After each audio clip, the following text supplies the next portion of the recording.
In West Bengal, demonstrations are on to their fourth day. This case is not less than an Nirbhaya case that we had in Delhi. আমাদের সমাজে মা দুর্গা, মা লক্ষ্মী, মা সরস্বতী, মা কালী, মা শীতলা, মহিলা ভগবানের ছড়াছড়ি, যাদের আমরা পুজো করি, যাদের কাছে গিয়ে আমরা মাথা নোয়াই। আর সেই মহিলা যখন মানুষ হয়ে যায় তখন তার উপরে চলে অকথ্য অত্যাচার, সে শারীরিক হোক বা মানসিক। সে দৃশ্য সমাজের বিভিন্ন ক্ষেত্রে প্রায়শই চোখে পড়ে আমাদের। রিসেন্টলি ঘটে যাওয়া আরজি কর কলেজের ঘটনা আপনারা সকলেই জানেন। ভাবতে অবাক লাগে আমরা এখন এমন একটা সমাজে বাস করি যেখানে যার ওপর অত্যাচার হয়েছে, মানে যিনি নির্যাতিত বা নির্যাতিতা, তাকেই সমাজ দোষ দিচ্ছে। ঠিক যেমন এখন ওই মহিলা ডাক্তারটিকে অনেকেই দোষ দিয়ে থাকছেন।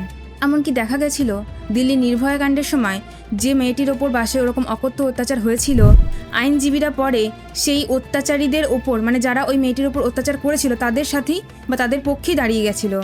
चोर की माँ को पकड़ो तो फिर तो उस कारण पे जाओ कि रात के 12:30 बजे तक क्यों नहीं पता था कि हमारी बेटी कहाँ है। फिर उस माँ पे जाओ, वो चोर की माँ को पकड़ेंगे आप कि 12:30 बजे तक यही पता नहीं था कहाँ है बेटी, किसके साथ है, किस हालात में, कैसे।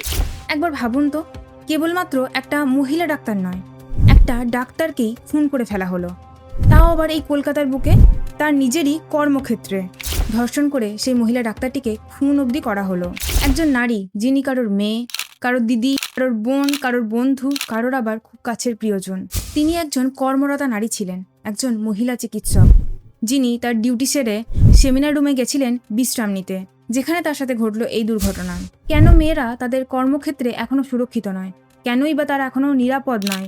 যেহেতু মহিলা ডাক্তারটি এখানে কোনো ছোট পোশাক বা অন্য ধরনের কোনো পোশাক পরে ছিলেন না, তাই তার পোশাককে এক্ষেত্রে ধর্ষণের কারণ হিসাবে তুলে ধরা হয়নি। না হলে সমাজের বিভিন্ন ক্ষেত্রেই দেখা গেছে মহিলাদের পোশাককে এরকম কারণ হিসাবে তুলে ধরা হয়। এর চেয়ে খারাপ আর কি হতে পারে? কোথায় মেয়েদের নিরাপত্তা? তাদের সেকেন্ড হোম, মানে তাদের কর্মক্ষেত্রেও তারা নিরাপদ নয়। কলকাতার প্রাণকেন্দ্রে অবস্থিত একটা নামী হসপিটাল, যে হসপিটালে কর্মরত একজন মহিলা ডাক্তার নাইট ডিউটিতে থাকাকালীন 2 ঘন্টার জন্য বিশ্রামে যায় সেমিনার হলে, এবং তারপরই পরের দিন তার মৃতদেহ উদ্ধার করা হয় এবং প্রথমেই বলে দেওয়া হয় এটা নাকি একটা আত্মহত্যা কেস। তো তাড়াতাড়ি চাইবো এর বিচার হোক, চাইবো অপরাধীরা চরমতম শাস্তি পাক, আর শাস্তিটা যেন এতটা দৃষ্টান্তমূলক হয় যেন ভবিষ্যতে এমন লালসা মনে ঠাঁই দেওয়ার আগেও গা শিউরে ওঠে। আরজি করের ওই মহিলা ডাক্তারটিকে নৃশংসভাবে খুনের ঘটনায় যুক্ত অপরাধীদের দৃষ্টান্তমূলক শাস্তির দাবি জানায়। ভিডিওটি আজকে এই পর্যন্তই। ইনফরমেটিভ হয়ে থাকলে অবশ্যই একটি লাইক, শেয়ার এবং কমেন্ট করবেন। ভালো লেগে থাকলে একটা শেয়ার করবেন। Thank you. Initial autopsy confirmed sexual assault and homicide. We want justice! We want justice! সকাল থেকে এখানে বসে আছি, আমরা আন্দোলন সবাইকে রিকোয়েস্ট করছি, আমাদের সকাল থেকে অব্যাহত আছি আমাদের আন্দোলনে। সমস্ত মেডিকেল কলেজকে রিকোয়েস্ট করছি যে সবাই আমাদের সাথে সামিল হও, আন্দোলনে যোগ দেয়, জাস্টিসটা পায়।